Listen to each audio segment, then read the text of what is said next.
as a child psychiatrist, I see these changes taking place from very young age, as far as elementary school, and just not feeling that that you're worthy of good that comes to you.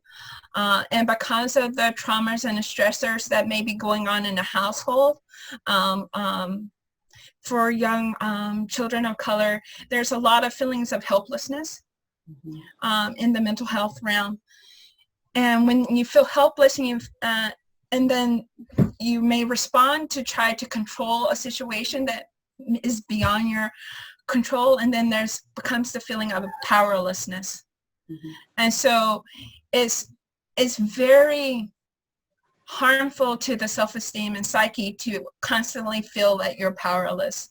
And so part of mental health treatment, and I really want to stress the good parts, the pros of it, is that it helps you gain a perspective so that you can get your power back and get your voice back, because that's what's taken away at such a young age, is your voice to speak for yourself and to make a difference in your own life, not just the world around you, your community and all that, but in your own life. That must come first.